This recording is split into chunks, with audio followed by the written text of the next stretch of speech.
Welcome back, book friends. I am your host, Amanda, and this is another episode of Most Bookish. This is Britney Spears and Paris Hilton's memoirs, part two.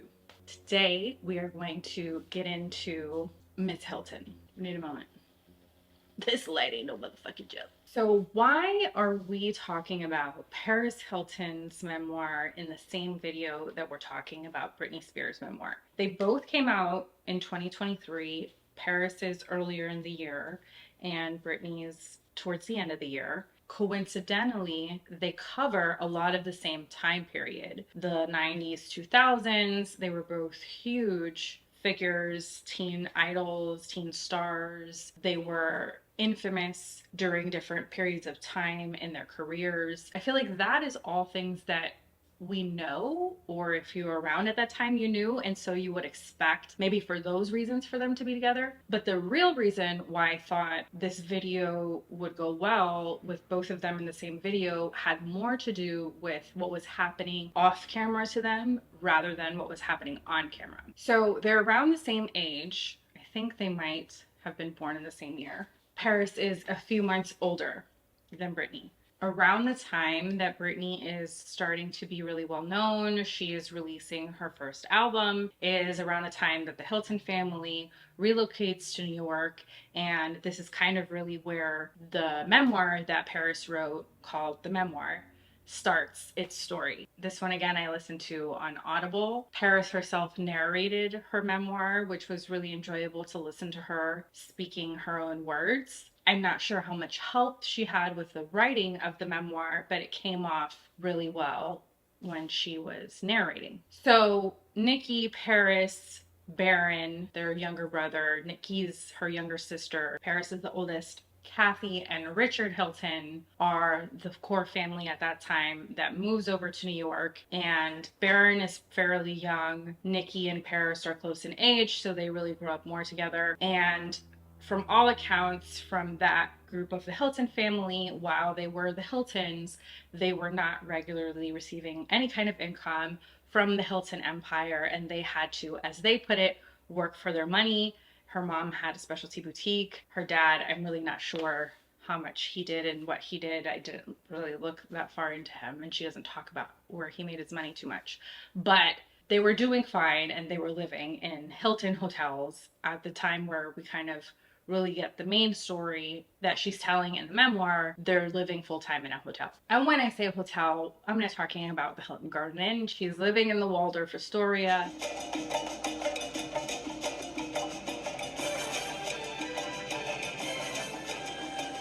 They have their own suite of rooms. So by this point, they're doing very well for themselves and they're in society. Kathy Hilton and her sisters had been child stars when they were very young.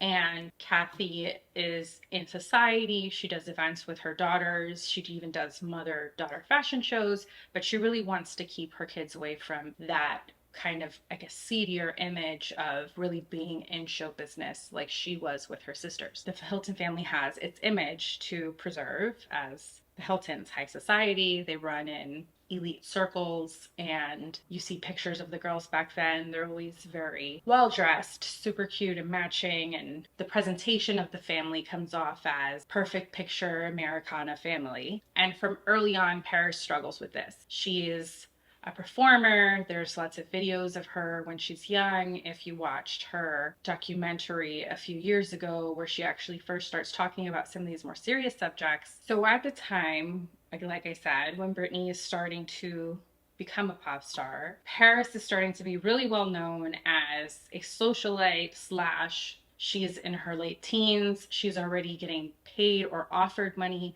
to come to nightclubs, a lot of money, and it's just really not the life and the influence that the Hiltons want for their teenage daughter. She is 16, 17 around this time period, and she's out at clubs all night. She's raving. This is during the 90s where raves were huge, and those clubs are going until 8 a.m. and everybody's all night long.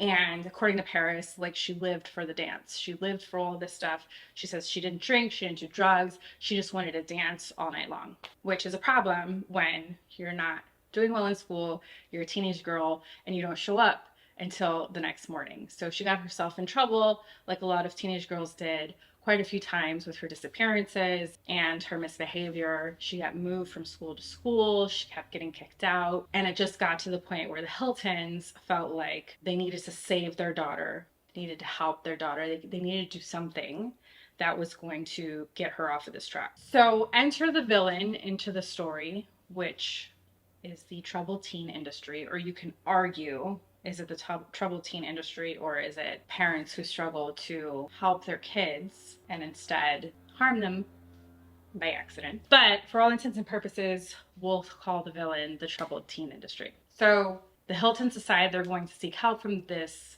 facility that gets recommended a lot to people with means. They also take funds from public sources, so they have foster kids there, they have other troubled teens there, but they make a lot of money off of families that are very well off, who have reached their wits' end with their teenage children, who are scared that they're going to lose them, whether it's because their children are struggling with depression, drug abuse, just garden variety, wildness and out of control, which is kind of what was going on with Paris, or any other issues that the family feels that are unmanageable for them, that they cannot help their children with. They send them to this facility. It's like a boarding school, let's call it. It's a boarding school slash institution slash prison, where these kids are sent to be reprogrammed, if you will. The idea is that they're going to be reprogrammed. They're going to be retaught tools to deal better with the world, themselves, and be more productive, contributing members of society. They're going to come back and be the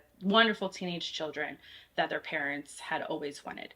You are the type of parent who looks around and they see other people's kids and they're going to school, or they have other kids that are going to school and just being, garden variety out of control, a little bit crazy, but for the most part, functioning and getting their life together. And you're like, why can't my kid be like those kids? And then comes this wonderful troubled teen industry that had been in partnership with, in community with some popular daytime shows at the time. You've got your Maury's and your Dr. Phil's and my kid is out of control, and the cut to the kid chewing their gum and like, I don't care what they tell me. These girls are 14 and 15 years old. Their mothers brought them here because they've heard rumors. Did she have sex? They're out of control. They drink, they lie, take drugs, they sneak out. Not exactly the kind of behavior moms and dads want out of their teenage girls, right? That whole era, time period, had a whole business structure that was ready and willing to help them with these children. These were facilities that had medical providers, they had therapists, they had caretakers, they had behavioral specialists who were going to help you and your family. Problem with situations like this is a problem that exists disturbingly often in our society. Institutions that are very trusted to care for people who otherwise don't have all of the tools to care for themselves end up abusing or neglecting or mistreating these people. They have a much wider scope to abuse these people because the people are in need of help. They are not able to have their own agency to help themselves. So you see this type of thing in foster care systems. You see this type of thing in elderly living communities.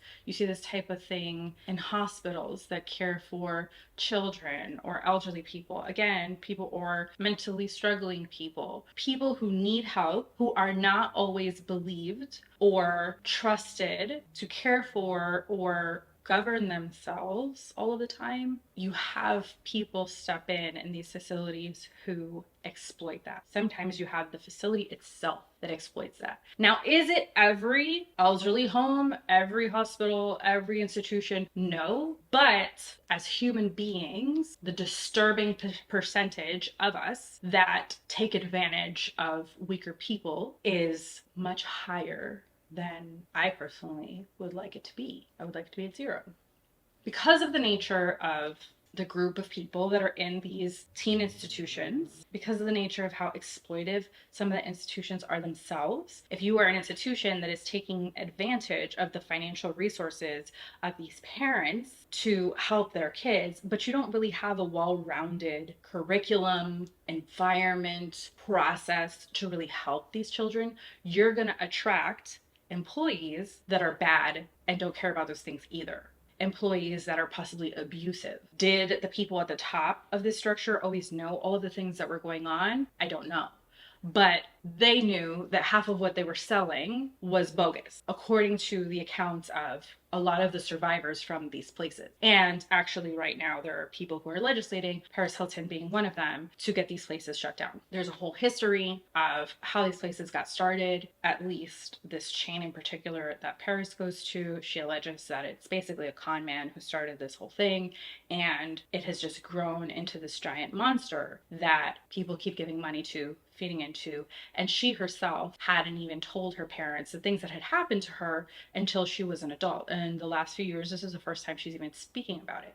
The rest of the world just knew her as kind of like a model during her teenage years, and then she kind of appears as a full-fledged socialite, and then we get into the simple life and all of these more public things that she's in. But I didn't realize that she had disappeared for a period of time, and I didn't realize that she was in one of these facilities until she became an adult and she could get herself out. However, I'm getting ahead of myself. So her parents cannot control her. They are so scared about what's going to happen to her. You could argue she's making them look bad. That's just an opinion, though. You know, the problem that we're going to get more into later with Britney and Paris, the problem is the idea of what a good girl is. I'm a parent. I don't want my teenager out all night on the streets. The same way nobody would want their teenager out all night on the streets. It's dangerous. Something can happen to you. It's terrifying. As a parent, you start to feel like this maniac is doing these things to me, like you're driving me insane. And I can understand the feeling of powerlessness and wanting to find some kind of solution to save them and to make the craziness stop. However, sometimes in that, we forget how much we love this person, how much we want to protect this person, and we end up harming them or putting them in places where they get harmed even worse. Like, we're so scared of the bad things happening to them that we do bad things to them to save them, or we let people do bad things to them to save them. Our idea of what saving is, when half of it is ridiculous, because we were teenagers and we were out there doing dumb things, and you know what, we survived. But because we were out there, almost, we know how bad it can be. And so I feel like we end up being even crazier. Our expectations are much more unrealistic. I don't know. So, not with any sort of malicious intent. For all intents and purposes, everything that Paris says up until this, her parents love her a lot. She was very close to them. But at this point, they send her away to this facility. From the beginning, it is violent and it is startling with his treatment of this teenage girl. The way that they took her is that they came in, two grown men, while she was sleeping, into her house, snatch her from her bed, and basically abduct her from her house. I'm assuming this is some kind of thinking that maybe a little scared straight, maybe a little they're so confused they can't really put up a fight, or they don't have a chance to escape. Go away! Your family has decided that you need help. Go away! And screaming actually isn't going to help. Your situation is this. We are actually called juvenile transporters and everything. I don't know. Either way, somehow these people talk the Hiltons into believing that it is a good idea for these two grown men to come and steal their daughter in the middle of the night. At first, Paris thinks that she's being abducted, and she's screaming for help. As they're taking her, they're telling her that her parents are aware of it, and she sees like her mom crying with her dad by their bedroom door. They get her into the vehicle. They have like the bag of her clothes that her mom packed for her, and they get her on a plane and take her to the facility. On the way to the facility, she tries to escape in the airport. She almost makes it, but they end up grabbing her back and they get her off to the facility. I can still understand how her parents thought that she needed help, but at that point, where's the red flag? Like, that is insane. Anyways, so she gets to the facility. They have her stripped as if she's a convict. They give her her uniform, again, as if she's a convict. There's a lot of demeaning and mistreatment from the beginning. Everybody's very harsh. Everybody's very, you're going to get used to it, pretty girl. And it's a really weird environment where they are encouraged, the inmates is what we're going to call them, the other teenagers are encouraged to degrade and inform on each other. So they're like in the middle of the woods somewhere. Still has no idea what the hell's going to happen to her. There was no real formal education or therapy happening besides drugging them, it seemed. And they would put them to like manual labor to, again, I guess, reinforce some kind of discipline. You hear these stories over and over again of these wacky ass institutions putting people into like labor camps. You heard that from Leah Remini about Scientology, like putting you in a labor camp. It wasn't Leah Remini, but it was one of the stories that you heard from somebody that she interviewed, putting you through some kind of labor camp to teach you a lesson. And it seems like this facility had that kind of format. Paris tries to befriend people to get away and gets told on by them, or they get found out very easily. She tries to escape numerous times. She actually makes it pretty far a couple of times when she escapes. She made it to a public place. She's able to call her Aunt Kyle on her mom's side, Kyle, who we know today from the Real Housewives show. And Kyle was very young at the time. Paris loved her a lot and was close to her, so she thought that she would help her. And she explained to her like where she was. Can you help me? And she's like, of course, honey. I'm gonna get you, or I'm gonna get help to you, or whatever. And her parents reappear. They end up taking her back to the facility. It all starts over again. Then another time she escapes and she gets caught again. Each time she gets punished when she goes back. They put her in solitary. They put her in this kind of like box-like structure. They have taken her things. They've taken her clothes. There are people who've watched her while she's bathed. Again, this is between the ages from like 16 to 18. She's not a legal adult. She's waiting and praying for the day she becomes a legal adult to get herself out of there. And you have these weirdos who are being creepy, who are being physically abusive. She says that she's been hit. Who are being verbally abusive, the horrible things that are being said to these kids. There are kids who went there who were already depressed. There were kids who went there who were already suicidal. And you enter them into this horrific environment, and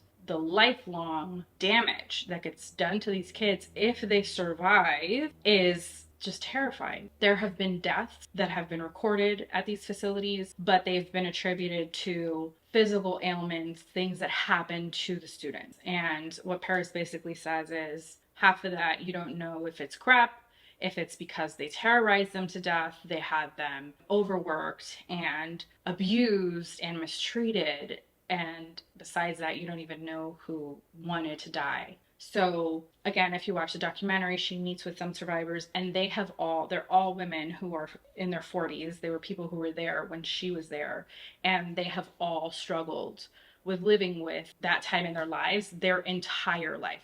Like being there was supposed to set them up to have a successful rest of their lives, and it has been the main cause of damage for them for the rest of their life. So eventually, thankfully, she makes it to 18 and she gets the hell out of there. Her family her mom is very proper, and they don't talk about sexual things. They don't talk about feelings. Paris never talks to her about this. She highlights the fact that she never talks to her mom about it in particular. She doesn't talk to either of her parents about it, but there almost seems to be a tone of anger or resentment or unresolved feelings towards her mother in a way that I don't feel like exists with her father. And it's again this theme of, you're the woman. You know how much danger I could be in. You know the horrible things that people could do to me, especially a woman who was a child actress in a field that is exploitative to women. So you know the things that can happen to young girls when they're not being protected. And you sent me to this place. You sent me into harm. Regardless of what actually happened to me, whether you knew it happened to me or not, you were willing to risk those types of things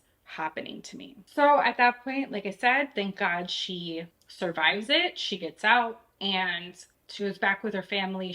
The whole time she just wanted to get back to her family. She feels a bit distanced from them because she's been gone, but this is the Paris that we end up meeting. The performer, the personality that she decides to put on as a protection. She says the school thing wasn't for her. She's going to triple down on her socialite persona. She's going to make money off this thing. She's going to build a brand. Early on, she starts being very purposeful about how she's approaching this thing. She creates a fake publicist slash management agent, I don't know which it was, that represents her, and she approaches brands and people and acts as her own rep and makes her own first deals. And it just keeps snowballing until she's the Paris Hilton brand that she makes. Eventually we meet her in the simple life. That blows up. She does endorsements. She does her album. In the midst of that, you have her all over the public with different relationships. She dates Nick Carter from the Backstreet Boys.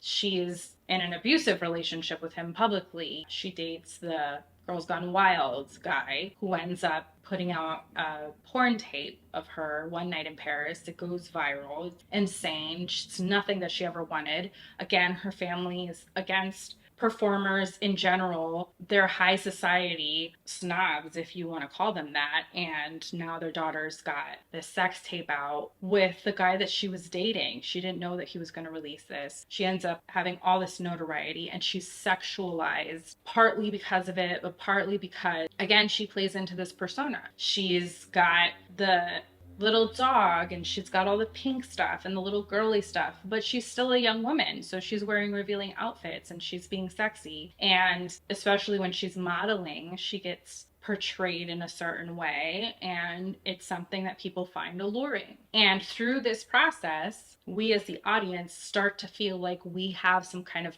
ownership over this idea of who these women are supposed to be. And when they deviate from this idea of who we believe they're supposed to be, we turn on them and we villainize them, and they're the whore and they're being corrupted. You know, you were this cute young thing and look what happened to you. You let yourself get dirty.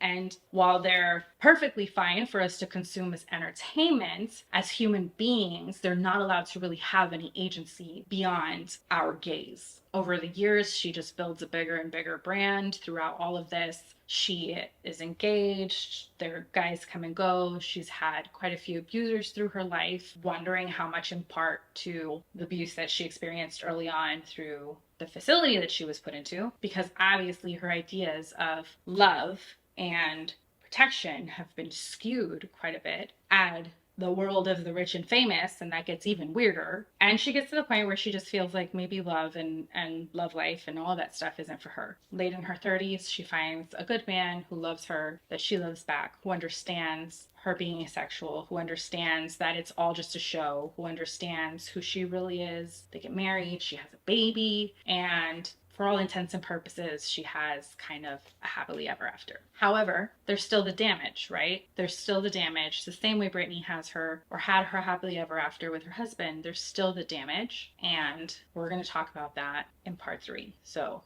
see you on the next one. Thank you for being here. Subscribe, like this one. I hope that you watched the Britney part 1, but if you didn't, go back now and check it out and hear more about Paris and Britney in part 3. Bye, guys.